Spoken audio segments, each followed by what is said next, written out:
Üdvözlöm Önöket, én Kocsis Sándor vagyok, ez itt a BMS Tech Podcast második adása, téma még mindig az informatika és bármi más. Bár a mai adásban alapvetően az energetikáról fogunk beszélgetni, és igyekszem majd megérteni az elmúlt évek piaci változásait, illetve, hogy az elmúlt időszak extrém magas villamosenergia árai hogyan hatottak a magyar iparra, illetve a közelgő ESG törvény majd milyen további változásokat fog hozni.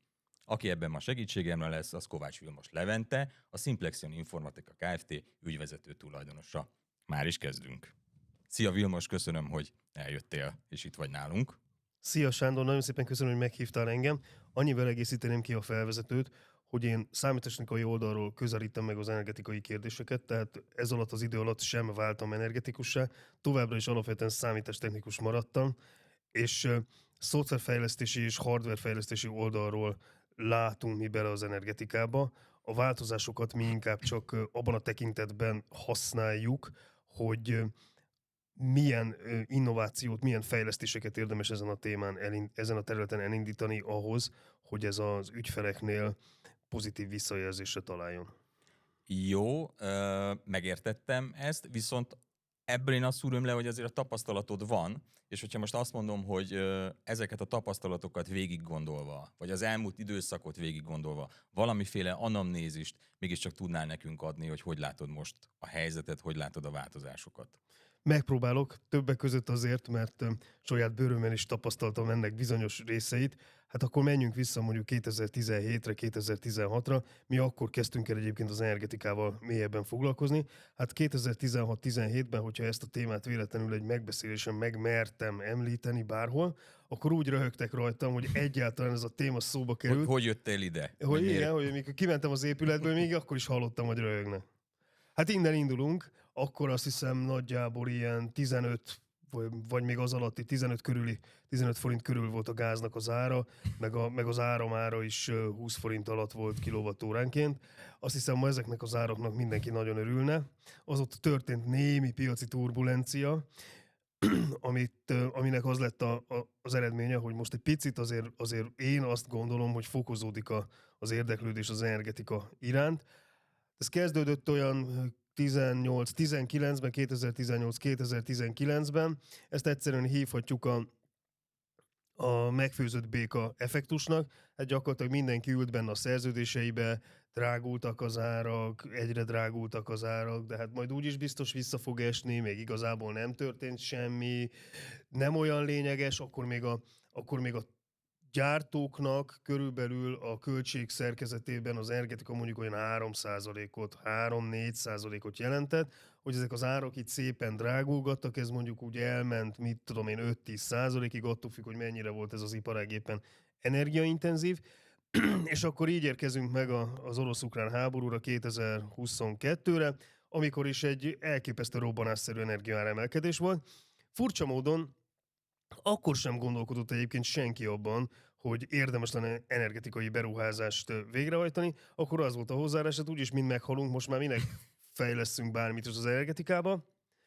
És hát így érkeztünk meg 2023-ba, amikor termelési problémák voltak inkább a jellemzőek, és ezekből a termelési problémákból azok a vállalkozók, akik tudtak gyártani, azt a következtetést vonták le, hogy lényegében bármilyen áron el tudnak adni.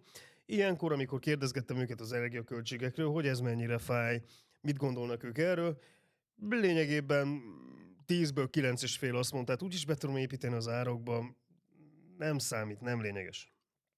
Így érkezünk el 2024-hez. 2024-ben az első és legfontosabb változás az energiaárak mérséklődése, mondjuk azt, hogy normalizálódása mellett. Hozzáteszem, hogy ez a normalizálódás, ez a úgynevezett békeidőszaki energiaárak 3-4-szeresét jelenti még mind a mai napig is. Ez a békeidőszak, ez a... 2019-2018. Igen. Aha. A legnagyobb változás az ESG, Environment... Mielőtt ebbe belemennénk, az elején akkor az ESG, de van egy másik fogalom, amivel sokat találkozom mostanában, ez az EKR. Igen. Hogy ezt a két fogalmat, mert itt a mellettem lévő értelmező kézi szótárban nem találtam, de hogy ezt egy kicsit világosíts már meg nekünk. Hogy ez mit jelent ez a 2-3 betűs Igen, ha jól látom, kifejezés. ezt 1972-ben adták ki, úgyhogy nagyjából egyidősek vagyunk. Ő lehet, hogy kicsit jobban bírja, mint én. ESG EKR. EKR úgynevezett energiahatékonysági kötelezettségi rendszer. Ezt 2021-ben vezették be Magyarországon. 2021-től 2030-ig tart ez az időszak, amikor az energiahatékonysági kötelezettségi rendszer igénybe vehető. Ezt azzal a céllal hozta létre az Európai Unió, hogy a energia megtakarítási törekvéseket, az energia megtakarítási beruházásokat támogassa. Ez tulajdonképpen mondjuk azt, hogy ez a struktúra a pályázatokhoz hasonlítható talán a legjobban, avval, hogy Nem akartam közbevágni, de ha már a pályázatot ide hoztad, ez egyébként úgy egész Európára jellemző, vagy csak a magyar cégeknél érzem azt, hogy nagyon keresik a pályázatokat, vagy pályázat függőek? hát szerintem a lajtán túl azért jóval kevésbé, de hát itt nálunk, hát azért különösen az előző pályáztatási időszakban, meg az előtti időkben itt gyakorlatilag a cégvezetők teljes egészében rá voltak állva pályázatra. Nagyon sok beszélgetésben hangzott el, hogyha pályázat nélkül hajtunk végre fejlesztést, akkor tulajdonképpen versenyhátrányba kerülünk a konkurenciánkkal szemben, úgyhogy mindenképpen meg kell várni a pályázatot, és hogyha van pályázat, akkor indulhatnak a beruházások. Hogyha még erről egy mondatot mondhatok, azt gondolom, hogy ez most egyébként ebben a pályáztatási időszakban legalábbis a mai hírek alapján, vagy a mostani hírek alapján ez drasztikusan megváltozik. Az energetikát leszámítva én úgy látom, hogy a visszanemtérítendő pályázati részek nagyon beszűkültek, és igazából 0%-os hitelek érhetőek most el jelenleg ebben a tekintetben. Ez valamennyire szükségszerűen át fogja alakítani a cégvezető gondolkodásmódját, teljesen más lesz a pénzhez való hozzájutásnak a lehetősége, viszonya, és hát várhatóan, legalábbis ez az én várakozásom, sokkal több értelmes projekt fog megvalósulni. Visszatérve az energiahatékonysági kötelezettségi rendszerre, tulajdonképpen ennek az a célja, hogy Magyarország 2030-ra visszatérjen a 2005-ös energiafogyasztási szintre úgy, hogy közben azért viszonylag jelentős, energiafelhasználás szempontjából viszonylag jelentős gyártók is megjelennek a magyar piacon, gondolok itt ilyenekre, mint BYD, CATL és még jó néhány akkumulátorgyár, és úgy hallottam, hogy az akkumulátor előállítás az viszonylag egy energiaintenzív beruházás, energiaintenzív gyártási technológia. Szóval az EKR szabályok értelmében a teljes energiamixből évente egy nagyjából 0,8%-ot kell megtakarítani. Még egyszer mondom úgy, hogy közben új belépők is vannak. Ez egyébként nagyságrendileg egy 7 petajoule energia megtakarítás. Itt egyébként a benzinkúton tankolt benzingázolajtól elkezdve a fűtésre felhasznált gázon keresztül, a villamosenergia, a szén, tehát minden, ami energetika, minden beleszámít ebbe az energiamixbe. És ilyen megtakarítási projekteket támogatnak EKR-ből. Most egy vállalkozó szemszögéből nézve tulajdonképpen ez a forrás kifogyhatatlan. Annyi a különbség a pályázattal, hogy nincs nyertes, nincs vesztes, itt mindenki nyer. Cserébe nem kell számlákat gyűjtögetni, de nincs előleg sem. 2 pont van, belépési pont és a kilépési pont, és a belépési pont és a kilépési pont között van energiamegtakarítás, akkor ezt az energiamegtakarítást le tudom auditáltatni, erre kapok egy úgynevezett fehér bizonyítványt, és ezt a fehér bizonyítványt értékesíteni tudom energiakereskedők felé. Most egyébként gigajoule-onként ez az ár, ez olyan nagyjából 8 és 12 ezer forint ez között mitől függ egyébként, vagy ez függ valamitől? Ez vagy? attól függ, hogy mekkora az igény az energiakereskedők oldaláról ennek a megvételére, ugyanis hogyha ő ezt nem tudja magát lefedni, amit egyébként minden év márciusában a Magyar Energiahivatal az energiakereskedőknek megküldi azt, hogy mekkora megtakarítást kell nekik produkálniuk, Aha. És akkor gyűjtögeti ezeket a fehér bizonyítványokat az energiakereskedő év végéig, és hogyha van nála ebben még hiány, akkor hajlandó érte többet fizetni, ha pedig már jó előre kielégítette ezen igényét, akkor ő nincs is a piacon, vagy nagyon olcsón vásárol ilyet. Egyébként az átvihető persze a jövőre is. 2021-ben mindenki rendelkezett még olyan megtakarítási lehetőségek, hogy akkor még be se indult ez a piac. 2022-től kezdett el ez a piac indulni.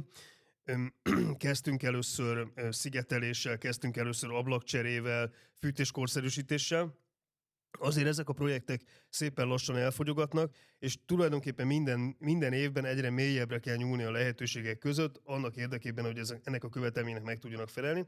És ez pont jó az olyan kis vállalkozásoknak, mint például mink vagyunk, akik vezérlés alapon segítenek az energia megtakarításban, mondjuk a fölösleges felhasználás csökkentésében, vagy a hulladékenergia visszanyerésében. Például a napelem nem számít egyébként bele, mert tulajdonképpen ott csak egy energiatranszformáció történik, de minden esetre ezekkel a vezérlési megoldásokkal több helyen is egészen jópofa projektekkel egészen jelentős energiamegtakarítást lehet egyébként elérni, úgyhogy ez első látása nem is tűnik olyan jelentősnek. Itt az EKR, ESG, ez hogy függ össze? Ha még erről egy mondatot tudnál Az mondani. EKR és az ESG között nincsen direkt összefüggés. Az ESG az egy másik Európai Uniós törvénykezés. Ez tulajdonképpen a vállalatvezetésnek egy újfajta irányba terelése. Az ESG-ből az E az environment, az S a social, a G meg governance. Az eddigiekből kiderülhet, hogy igazából az E-láb egy részével az energiával foglalkozom mélyebben, az E-lábban az energián kívül egyébként még a körforgásos gazdaság, azaz a hulladékgazdálkodás van benne. Ezzel én a magam részéről egy kicsit kevésbé foglalkozom. Minden esetre, hogyha már hallottuk azt a kifejezést, hogy karbonlábnyom, meg karbonlábnyom számítás, ez tulajdonképpen az ESG első üteme, az ESG bevezetésének az első lépései. 2024-es évről 2025-ben először a nagyvállalatoknak kell ESG jelentést kötelezően csinálniuk Magyarországon, és ez szépen így fog lefelé tolódni. Ezek most úgy néz ki, hogy egy ilyen nagyvállalatnak egybe kell megfogalmazni a karbonlábnyomát, tehát Mercedes-Benz AG Kecskemét, az összesen azt hiszem kb. 180 000 autót gyártanak, de bocsánat, hogyha a számokkal nem vagyok teljesen tisztában. Ennek a 180 000 autónak a összességében mekkora volt a karbonlábnyoma, a 180 000 autó előállításának összességében mekkora volt a karbonlábnyoma. A későbbiekben el kell tudni menni majd egészen termékszintig. Például én egy Remarkable gyártó által gyártott e-book olvasót használok, ők már ott tartanak, hogy egészen pontosan per termék meg tudják mondani a karbonkibocsátás mértékét, egészen odáig lebontva, hogy mennyi keletkezett a termék előállításból, mennyi keletkezett a logisztikából, és mennyi keletkezik az én felhasználásom által egészen az eszköznek a ciklus idejének a végéig. Ez egy ilyen európai kitekintés volt, de hogyha most elengedjük Magyarországot meg Európát, mi történik, amíg mi itt teszetoszáskodunk, meg törvényeket hozunk, persze lehet, hogy ezt rosszul érzékelem, de mi történik Kínában? Ott, minthogyha, nem tudom, ott valami másfajta gondolkodás van? Hát Kínában én azt gondolom, hogy egy kettős hatást érzékelünk. A pekingi olimpia óta ők azért elég komolyan rájöttek arra, hogy a környezetvédelmet, vagy a környezetet nem kezelhetik úgy, mint korábban. Bocsáss meg, hogy a szabadon vágunk, de ez a tipikus példája, amikor a kormány hozott egy döntés, és minden egyes olyan erőművet, ami szénerőmű volt, talán egyik pillanatra a másikra zártak be Kínában. Ez pont akkoriban lehetett. Hallottam róla. Elég sok fogyasztónak korlátozták a termelés, utána ezeket a fogyasztókat már nem is engedték vissza a termelésbe. Például olyanokkal foglalkozik Kína, hogy azt hiszem betiltották a kismotoroknál a benzinüzemét, már csak elektromos lehet, ami a zajba is, legalábbis én nem szeretem ezeknek a kismotoroknak a hangját, tehát zajba is, meg kibocsátásba is óriási előrelépés, és óriási tempóval haladnak az elektrifikáció irányába a közlekedésben is. Természetesen nekik az egy picit könnyebb dolguk van, mert ott nem sokat kell foglalkoznia, vagy az állampolgár egyetért ezzel, vagy nem ért egyet. Itt azért Európában ez egy picit szerencsére, én azt gondolom, a mi szerencsénk egy picit azért máshogy van. Azért Kínában is megvan az a kettősség, hogy például a ritka földfémek bányászatáért azért komplett magyarországi területeket változtatnak ám holdbéli tájjá, majd ez is biztos valamilyen módon alakulni fog, de minden esetre a mi szempontunkból akár az ESG is azért nagyon fontos, mert valamennyire megpróbálja kiegyenlíteni az egyes régiók közötti szabályozásbeli különbségeket. Például most volt legutóbb egy olyan hír, hogy Amerikában nem engedtek be néhány Volkswagen autót, mert kényszermunkából származó alkatrészeket találtak benne.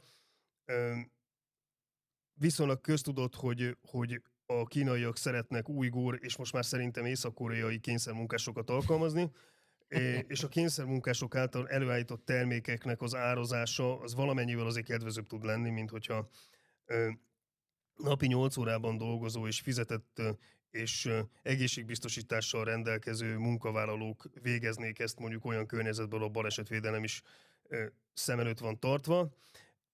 És emiatt ebből a kínai régióban működő cégek például az Egyesült Államokban tiltólistára kerültek, de az ESG-ben, azt hiszem a Social Lab tekintetében Európában is tiltólistára fognak kerülni az ilyen típusú cégek. A karbonlábnyomnál fontosnak tűnik a szállítás. Mindannyian tudjuk, hogy ezek az óriási méretű konténerhajók azért elég tisztességesen fogyasztanak, és hát nem is a legjobb minőségű kőolajszármazékokat használják fel, sőt, hát bizonyos kimutatásokban talán az is szerepel, hogy ezeknek a konténerhajóknak a teljes kibocsátása az vetekszik az autóiparral, vagy a légiiparral.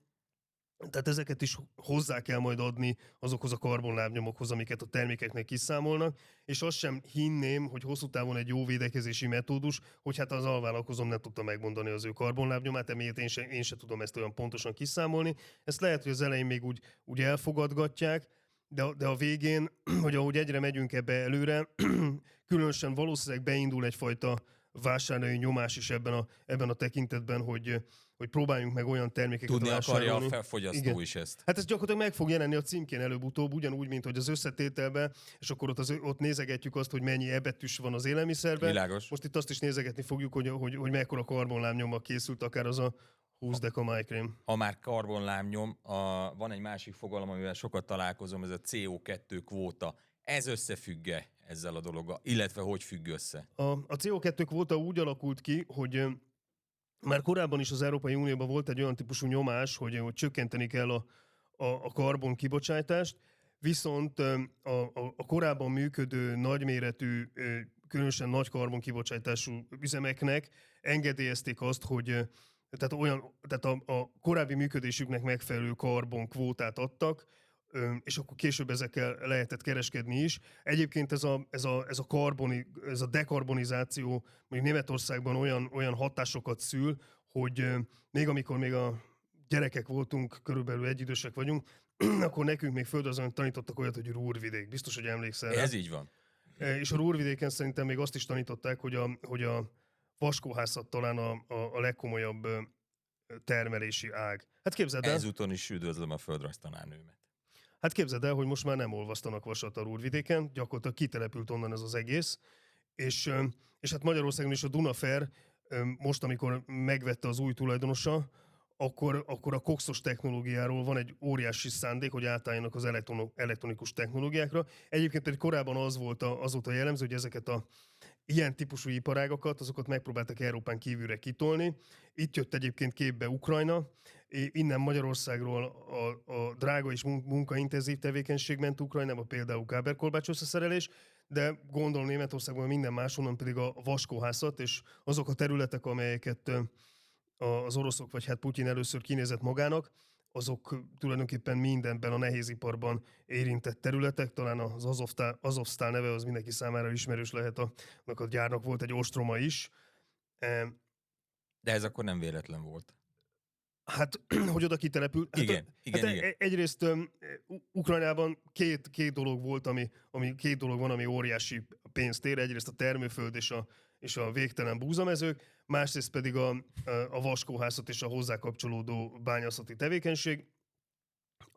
A búzamezők az hozzánk közelebbi részén van Ukrajnának, tehát mondjuk Kijevtől nyugatra, ez a nehézipari rész pedig Kijevtől keletre, a Donetszki medencében jellemzően, és hát Tulajdonképpen az Európában felhasznált vasnak egy nagyon jelentős részét, 50-60%-át korábban ott állították elő, amikor egyébként elindult a háború, akkor volt is vashiány Európában. És én most azt látom, hogy a Dunafernek egyfajta megújulásával például Magyarország részese lehet annak, hogy az európai vas ellátás, vas kereskedelemben egészen tisztességesen be tudjon kapcsolódni. Hogyha most egy kicsit közelebb akarunk visszakerülni hozzánk, magunkhoz, te, aki az elején is elmondtad, és nyilván ezt tudom rólad, hiszen régóta ismerjük egymást, az informatikában dolgoztál, az informatikában voltál benne. Hogy csöppentél mégis ebbe? Hogy lett ez mégis a fókuszban? Miért került ez? Hol van ebben az informatika igazából? Ebben az egészben, amiről most mi beszélgetünk? Hát az informatika ott van benne, hogy mérünk és vezérlünk. Ezek jellemzően egyedileg fejlesztett eszközök, vagy megvásárolt mikrokontroller alapú eszközök, amik az adatgyűjtést, vezérlést végzik. Ebből jellemzően központi adatgyűjtőbe gyűjtjük be az adatokat. Ez egy webes interfésszel rendelkező szerveralkalmazás. Innen tudunk vezérlési parancsokat kiadni, paraméterezni, illetve a szenzorok értékeit leolvasni.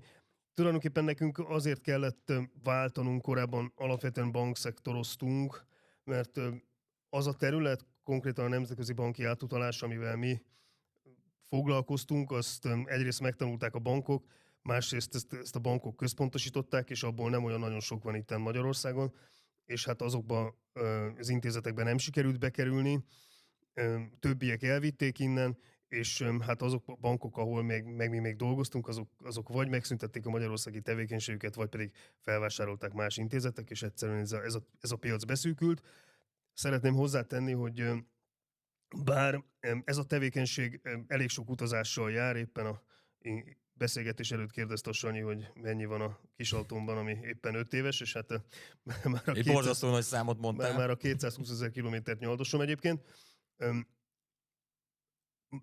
Tehát azért választottuk ezt a területet, egyrészt, mert számításaink szerint csak Magyarországon körülbelül 8000 olyan vállalkozás van, akit az a tevékenység érdekel, vagy érdekelhet, amivel mi foglalkozunk. Másrészt nagyon izgalmas helyekre jutok el, nagyon, nagyon izgalmas megnézni a gyártási technológiát egészen közelről, és kifejezetten tetszik és izgalmas az, hogy ezekből a gyártási technológiákban mi vezérléssel bele tudunk szólni. De hogyha ennyit helyet meglátogatsz, és ezt egyébként látom a LinkedIn-en, a különböző megosztott anyagaidból is, rengeteg helyen előadsz, és kiállításokra jársz, nyilvánvalóan valamiféle termékfejlesztés is kell, hogy működjön nálatok, hogy ezekre a válaszokat megad, mindarra, amivel találkozol.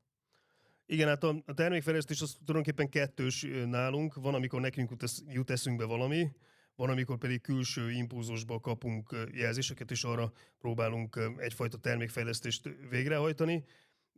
Mi, mint kis magyar vállalkozás, alapvetően azért a termékfejlesztésben úgy gondolkodunk, hogy próbálunk ügyféligényre reagálni, próbálunk ügyféligényt általánosítani, és ebből olyan terméket... Innen jönnek az ötletek? Innen jönnek az irányok, az ügyféligényeket? Tulajdonképpen igen, vagy pedig olvasási élményből jönnek azok az elképzelések, ami alapján elindulunk a termékfejlesztésben. Így a végére egy kérdés, hogy azt látom, hogy azt tudjuk, akkor elmondtuk, beszéltünk róla, utazol, tárgyalsz, prezentációkat tartasz, foglalkozol ezzel az egész gazdasági helyzettel, ezekkel a kérdésekkel, mint LKR, ESG, de hogyan töltődsz föl, miben töltődsz föl, hogyan szerzed ehhez az energiát, te magad? Hát egyrészt egy borzasztó szerencsés ember vagyok, mert 4 gyereknek a büszke édesapja lehetek, és még együtt élek a feleségemmel is, ami ma már lehet, hogy egy kicsit ritkaság számba megy.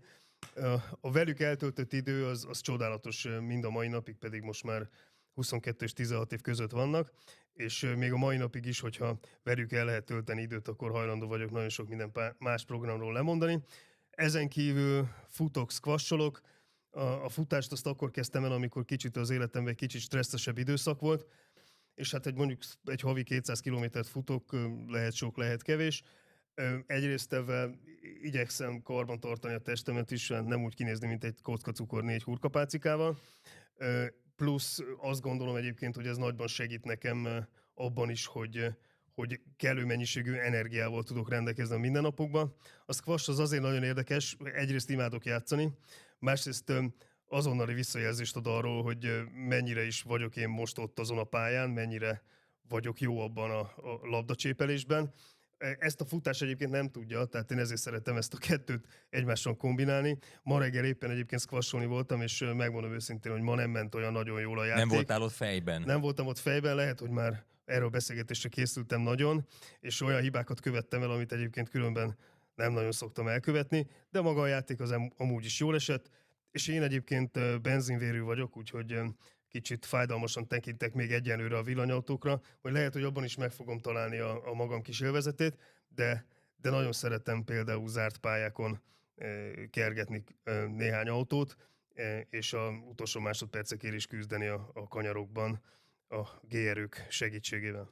Vilmos, köszönöm szépen, hogy itt voltál, köszönöm, hogy eljöttél. Szerintem egy kicsit megkapargattuk most ennek a felszínét, ennek az egész energetikai témának. Remélem, hogy önöknek is tetszett, és hogyha úgy adódik, szívesen látlak máskor is, nézzük meg, menjünk bele esetleg más témákba kicsit jobban. Köszönöm szépen, hogy eljöhettem, engem ért a megtiszteltetés. Köszönöm, Sándor.